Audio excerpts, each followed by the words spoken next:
I always tell people when they come to my sessions is read your labels. We just had a session in the summer to tell you different ways of understanding what's on the back of the labels of foods. Most things do have that already. And you want to maintain a healthy weight. So everybody is different and can't tell you what weight you should be and what weight you should strive to be towards.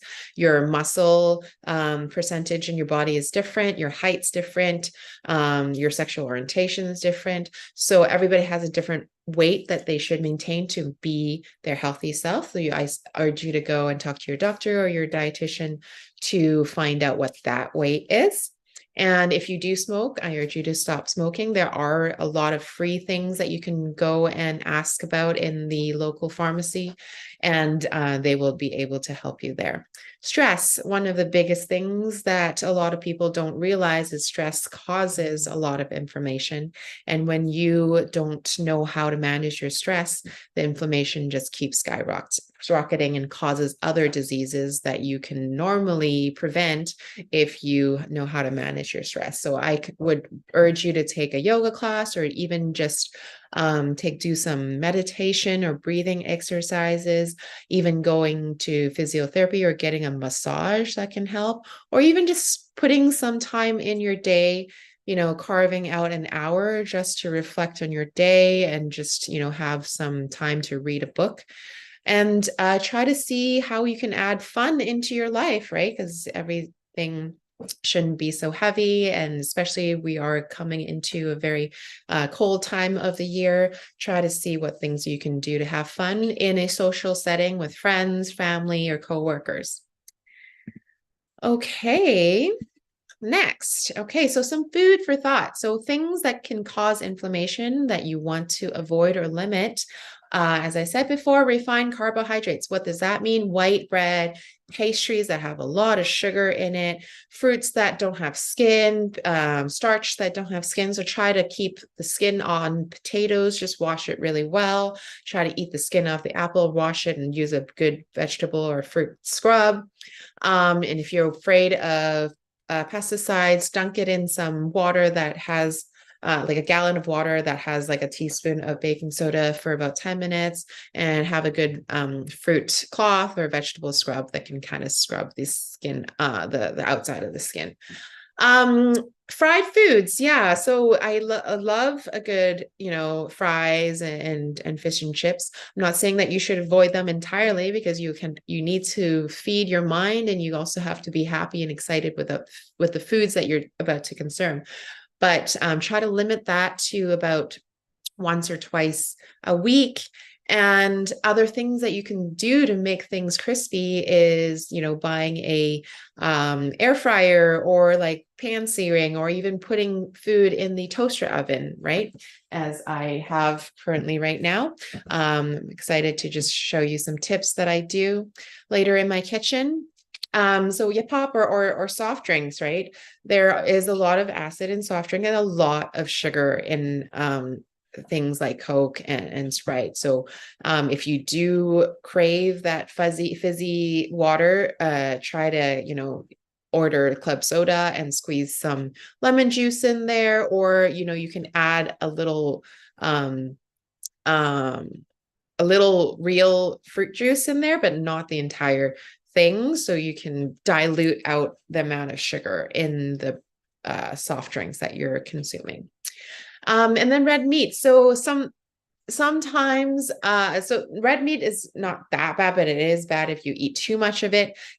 Red meat is usually cooked in very high temperatures, so that's why we're concerned. High temperatures causes cancer causing particles to form on protein, as well as processed meat. So if processed meat with nitrates or sulfates, those are usually in hot dogs and cured hams and sausages and even bacon. So try to kind of stay away from processed meat. And processed meat usually have a lot of sodium too, and they can cause skyrocketing of your blood sugar. And that wouldn't be good to kind of keep your health in check, right?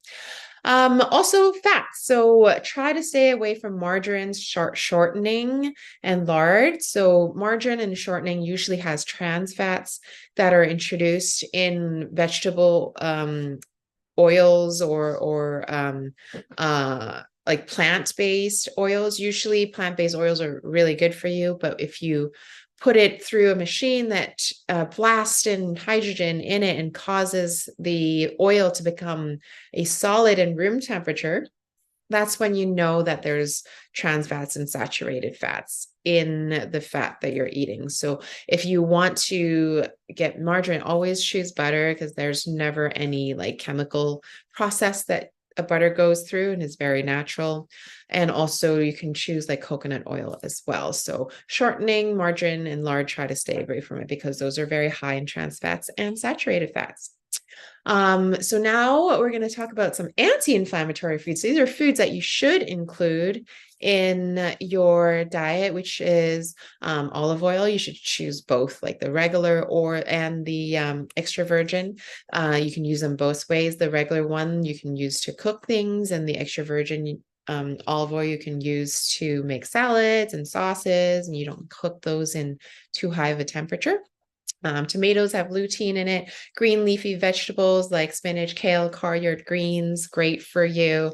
They have a lot of vitamin A, a lot of fiber, and they also have plant iron. If you do eat a lot of plants, make sure you squeeze in some like citrus fruits to increase your vitamin C intake. If you don't eat too many meats, and if you eat a lot of like green leafy vegetables, vitamin C helps absorption of the iron that are plant-based. Okay. Nuts and seeds are great. Pumpkin seeds are very high in zinc. Sesame is great flavor and adds a great garnish to many, many dishes. Flax seeds are very high in omega-3s, and walnuts also. Fatty fishes, try to choose like salmon, mackerel, tuna, and sardines. So fatty fishes that are like not farm raised, that are not too big of fish, because fish that are really big in size can be very high in mercury as well. So sardines and mackerel are not too big. Salmon also not too big. Some tunas don't get too big. You have to do some research on that. And fruits and vegetables, right? Choose your colors. Every time you choose a fruit, maybe choose a different color. All these different colors have antioxidants that are different and that can protect you from harm when you go out in the public with a lot of pollution. It helps you, fight off things that can decrease your immune system. So eating different colors can increase your immune system because of the different types of antioxidants that are protecting you from it. And then spices. So we're going to use some turmeric and ginger later. Cinnamon is great too. And cinnamon, turmeric, and ginger, and certain spicy peppers or even sweet peppers, they actually help regulate your blood sugar. So if you're eating something really sweet, go ahead and sprinkle some turmeric and cinnamon on it to help you absorb those really sweet foods a little bit slower. Okay, so other steps you can take, adapt a balanced diet, try to eat all colors of the rainbow, different fruits and vegetables. Active lifestyle, as I said, if you don't do physical activity, your blood vessels are going to get hard because it won't have enough blood flow. And healthy sleep schedule. Maybe try to add like a alarm on your phone to remind you that it's time to start thinking about bed and things that you can do to unwind, maybe reading a book, putting on some music, do some meditation, and do some breathing exercises. These are some things that helped me.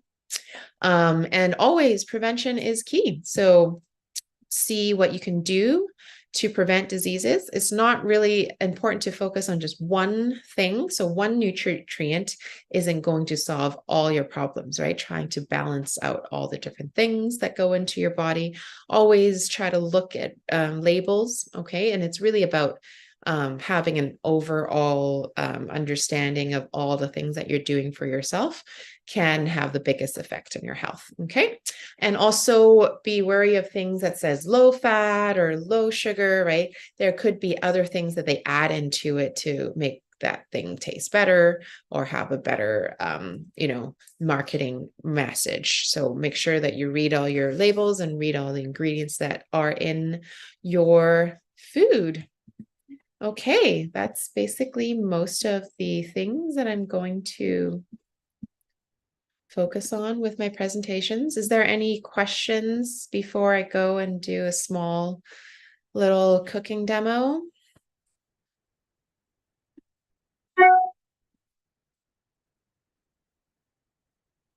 Is there any questions that I need to focus on? Okay. Oh, somebody's, I guess, typed in the chat saying vegan butter. Okay, so I haven't looked into all types of vegan butters. Okay, as long as there's no word that says hydrogenated in there, that means, so if the word hydrogenated is in anything in the ingredients, that means that can potentially have trans fat. Okay. So if you want to make a healthier vegan butter yourself, you can take some coconut oil and then add maybe some nutritional yeast in it and kind of stir it up a little bit, and some turmeric in there that could, and then a sprinkle of salt too. But a lot of vegan bitters out there have like a long list of ingredients in there, and yeah, make sure that you read the word hydrogenated. And then I do not provide dietitian consultancy. I only teach cooking classes with the recipes that I changed up to be no added sugar, to have lower sodium, to higher protein and fiber. But please go and visit Dietitians BC, or sorry, bcdietitians.ca. I'm on there to provide cooking instruction, but there are many dietitians that are all over British Columbia that you can go and consult and talk to. And if you don't go there, there's also, you can call up 811. And they usually have a dietitian on call, but the 811 is a free hotline and you might have to wait quite a long time. So you can also, do that. Okay. All right. So just some quick things that we're going to do in my kitchen. Oh, I figure that is fuzzy right now. We'll blur it. Okay. So here's my kitchen. I want to show you some things that I do in my daily life to kind of increase protein and increase fiber, and using different types of food. So I'm going to take something really easy like a baked potato. Okay, so what I've done is I put a russet potato in the oven. Ooh, that is very hot. See. Okay. Yeah, many people love baked potatoes. It's usually full of cream cheese and bacon bits and a lot of the unhealthier toppings, right? So what I'm doing, so this is very hot, I'm going to keep it here. I'm going to create some toppings that you can add to increase protein and fiber to a lot of things and create a sauce that is a lot healthier for you. Okay, so what I have here is some textured vegetable protein, and it is dry. You can buy these at Famous Foods or in No Frills. It's just in a package called TVP, and it's dried soy protein. It's basically like tofu that is fine dried and cut into pieces. This is what you would find in a veggie ground round in like Eve's foods. Okay, so what I do is basically I'm going to make really high protein bacon bits. So I'm using like a handful of textured vegetable protein. So there, instead of bacon, this has probably 5 times more protein, and also probably like 20 times less sodium and none of the nitrates or sulfates that you can find in preserved meat like bacon. Okay, so you just want to get a handful and you want to put some water, okay, to rehydrate it, okay, and then it's going to take 5 minutes to rehydrate. And I have some mushrooms here. These are just cremini mushrooms, okay. And I have a question. I think it's, do I eat tofu much? Yes, I do eat a lot of tofu. Tofu has actually been studied very, very, very highly in the last 10 years to actually not be cancer causing or inflammatory. There is a farm in Canada that does non-GMO soy beans, and as a Asian person, soybeans has been in Chinese and Japanese culture for 8,000 years, and we still eat it. So we don't drink any cow's milk really in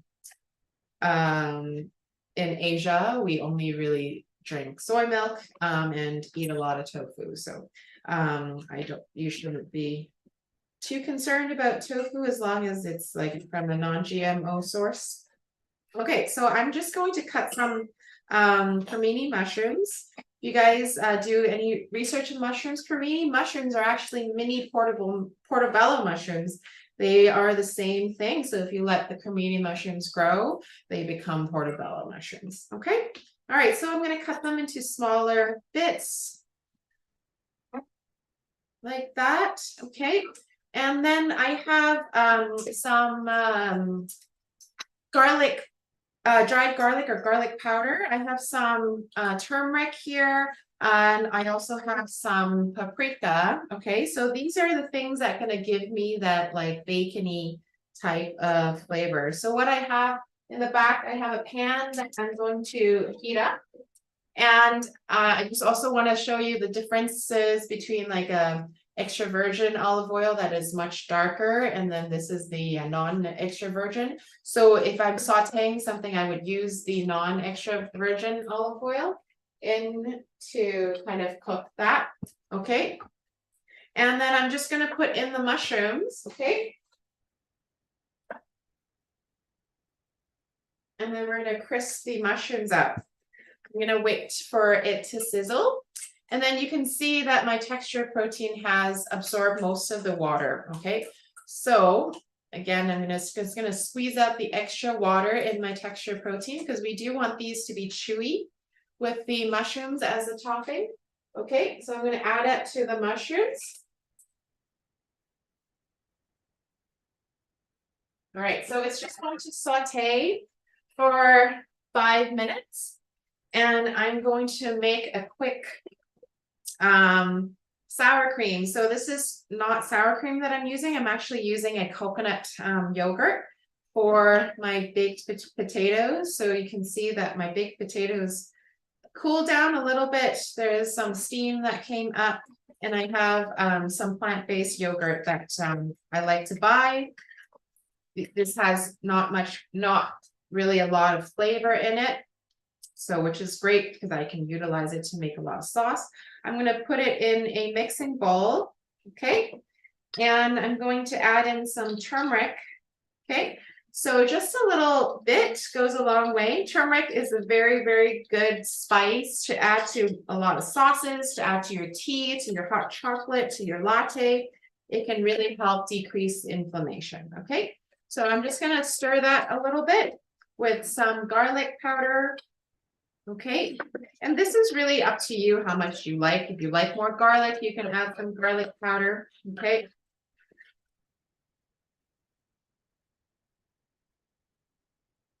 And then this is kind of my basis for my sauce. You can also, so you can see that the sauce is quite yellow. So you can also substitute this for a hollandaise sauce if you're making like egg benedict or something. Just warm it up a little bit, okay?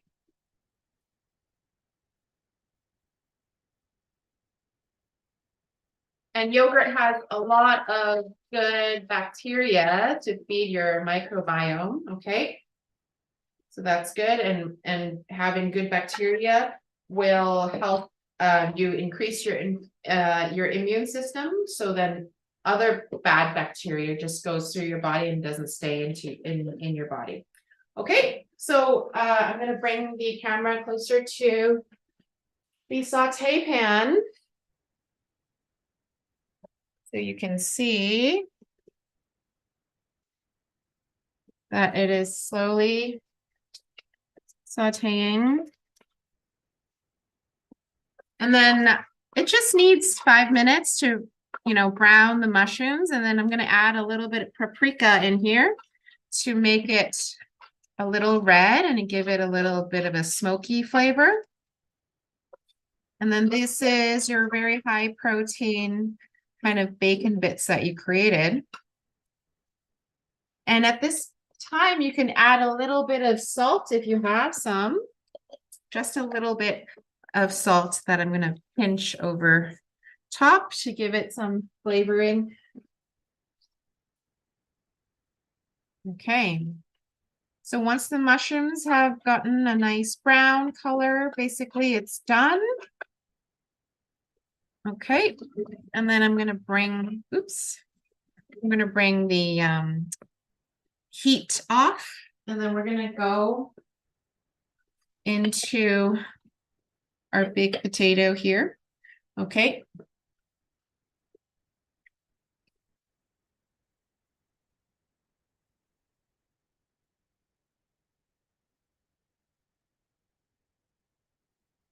Okay, so now your bacon bits have cooled down.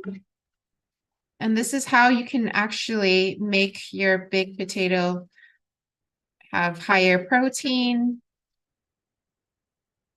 better,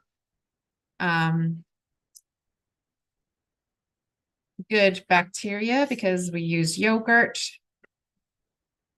Okay. And then at the end, I have a little bit of garnish, which is like some, you can use chives or green onions. And this is a much better side dish than what you would get at like a other restaurant. Okay. Anything that is basically, a good tip for making something that normally is not the healthiest option healthier, and try to keep the skin on. So brush it really well. Okay. And somebody asked what kind of yogurt. I use plant-based yogurt, but this is like a local brand that you can buy, which is Yogu. But there are a lot of brands that make plant-based yogurt that are like pretty good, like Silk also. Okay. Any other questions that you may ask? Yes, where do I do my shopping? I go to a lot of places. I go to like Famous Foods. I go to like TNT quite a lot because I do a lot of Asian cooking. I mainly teach Asian food actually. And then sometimes Chinatown has really good stuff. There is a market on Victoria Drive called 88. Then I use a lot of, I go there to shop a lot for like my Southeast Asian cooking classes. I'm teaching a laksa class tomorrow, and I do a lot of Thai food as well. So a lot of Southeast Asian products can be found there on Victoria Drive. Yeah.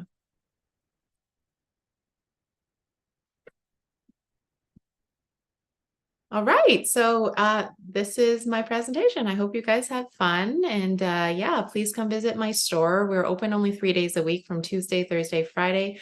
We're on 7th Avenue and Granville Street, just above the hill of near Granville Island. And hopefully we'll get to see you at a cooking class. Yeah. Thank you for your time. I really enjoyed this. Thank you. Thank you. Someone asked me if my, actually, I don't really teach mostly virtual. All the classes I do are in person now. I'm recording some things, like some virtual classes that you can purchase on my website soon. So hopefully that will be done next year. All right. Thank you again. Thank you. Look into it. Thank you. All right. Thank you, buddy. Thank you. All right, that's it.